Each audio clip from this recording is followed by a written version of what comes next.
بسم اللہ الرحمن الرحیم۔ ہم بڑھتے ہیں ہمارے نیکسٹ لیکچر کی طرف۔ اچھا جی، یہ اب آپ کے سامنے اسکرین پہ ڈسپلے ہو رہا ہے پاکستان سیکیورٹی اسٹینڈرڈز 2023۔ تھوڑا سا ہم اس کو پڑھ لیتے ہیں، اس پہ لکھا کیا ہے۔ پیس has spell out the necessary technical and security requirements that must be met by cryptographic and IT security equipment and cryptographic algorithm for industries that need these security systems to keep private data safe in computer, telecommunication or cyber systems. Evaluation of following types of, یعنی یہ جو equipment آپ کو نیچے نظر آ رہا ہے، یہ مینڈیٹری ہوگا اس اسٹینڈرڈ کو کمپلائی کرنا، اس اکوپمنٹ کو، اگر وہ کسی سیکورٹی سیٹ اپ میں اس نے کسی ڈیٹا کو سیکیور کرنا ہے، کسی ایسے کرٹیکل انفراسٹرکچر میں وہ لگا ہوا ہے۔ جتنی آل کائنڈز آف فائر وال، intrusion detection and prevention systems, DOS mitigation system, network storage systems, router, switches, smart devices, cloud based infrastructure, and point security solution, access control system, security information and event management system, جو same جس کی ہم بات کریں، جو ساک کے اندر ایک مانیٹرنگ سسٹم کے طور پہ، مانیٹرنگ سافٹ ویئر کے طور پہ یوز ہوتا ہے، secure operating system, applications, data base management اور any other such solution providing C S function. تو بیسیکلی پاکستان سیکورٹی اسٹینڈرڈز کیا ہیں کہ یہ وہ اسپیل آؤٹ کرتے ہیں جو نیسیسری ٹیکنیکل سیکورٹی ریکوائرمنٹ جو کہ اس اکوپمنٹ نے میٹ کرنی ہے اگر وہ اس نے ان جگہوں پہ لگنا ہے۔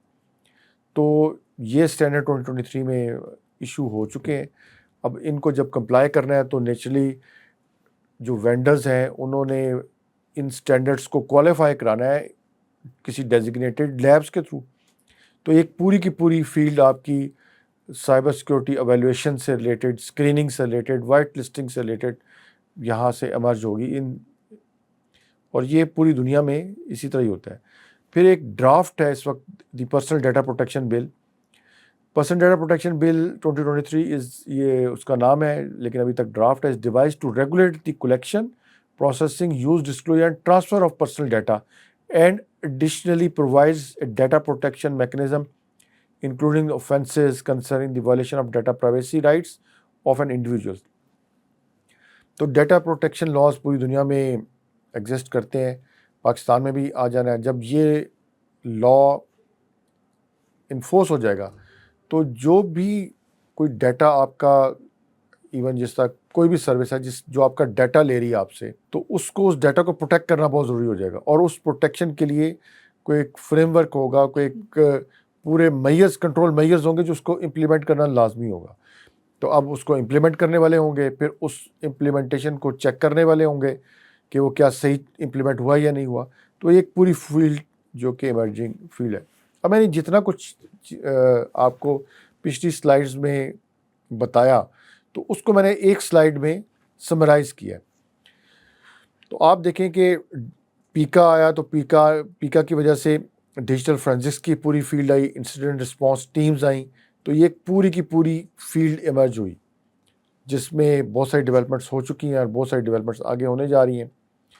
ٹھیک ہے، C T D I S R آیا تو measures for the detection, prevention and response to cyber threats, جو ٹیلی کام سیکٹر کے اندر تھے، یہ پی ٹی اے کے جو لائسنسز تھے، لائسنس ہولڈرز تھے، ان کے لیے یہ امپلیمنٹ کرنا لازمی تھا۔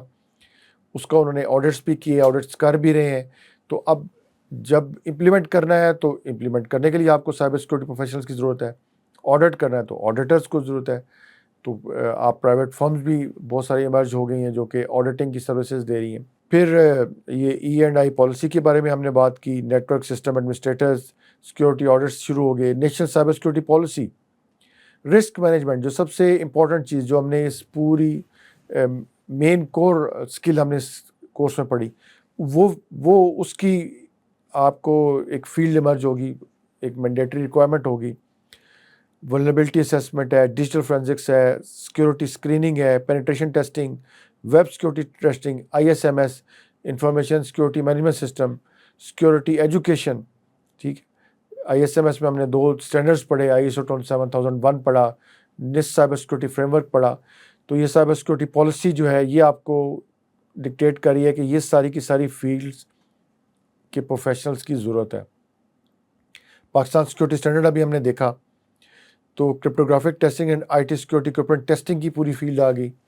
یہ ایک پوری ڈومین ہے کہ آپ کسی اکوپمنٹ کو کس طرح ٹیسٹ کرتے ہیں, اس کو کس اسکریننگ پروسیس سے گزارتے ہیں اور اس کو کیسے وائٹ لسٹ کرتے ہیں. تو ایک پوری فیلڈ ایمرج آ گئی. اس کے بعد سرٹ رولز میں آپ نے دیکھا کہ سیکورٹی آڈٹس کا ایک پورا فریم ورک 3 لیول پہ مین جو سرچ تھی, نیشنل سرچ, سیکٹورل سرچ, پھر آرگنائزیشن لیول سرچ.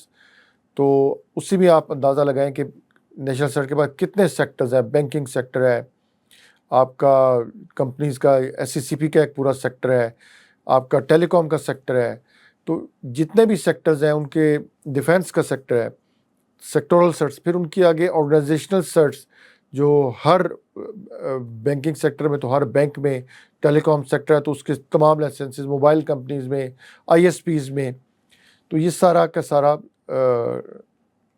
وہاں سے ہمارے ساک آپریشنس کی ہم نے بات کی کہ یہ مینڈیٹری ریکوائرمنٹ ہے کہ آپ سیم سولوشن امپلیمنٹ کرتے ہیں. سرٹ کو آپ نے انشور کرنا ہے کہ آپ کے پاس سرٹ اویلیبل ہے. Intrusion detection, malware analysis, incident management, risk management, secure solution development ہے, سائبر تھریٹ انٹیلیجنس کی بات ہم نے کی, ڈیجیٹل فورینسکس کی بات کی, پھر ایجوکیشن کی بات کی یہاں پہ, سیکورٹی ایجوکیشن. تو ایک بہت بڑی فیلڈ ایجوکیشن سے ریلیٹڈ ایمرج ہو گئی ہے سائبر سیکورٹی کی. تو یہ جتنا بھی ہم نے چیزیں پڑھیں اس پورے کورس کے دوران, وہ اور ہم نے آخر میں سمرائز کیا کہ C S initiatives Pakistan level پہ کیا ہیں اور ان کے لیے سی ایس پروفیشنلز کے لیے کیا کیا اپرچونیٹیز ہیں. تو یہ آپ کے سامنے سلائڈ پہ ہے کہ یہ اگلے 3 سے 4 سالوں میں کتنا گیپ ہوگا. تو جو آج سے اس فیلڈ, اگر آپ کو اس فیلڈ کا شوق ہے اور آپ آج سے اس فیلڈ پہ کام کرنا شروع کرتے ہیں, تو 2 سے 3 سالوں میں آپ ایک تھورو پروفیشنل بن چکے ہوں گے اس فیلڈ کے. بہت ہی پرومسنگ یہ فیلڈ ہے اور آپ کے لیے بہت ساری اپرچونیٹیز ہیں. تو تھینک یو ویری مچ. اس لیکچر کے لیے اتنا ہی.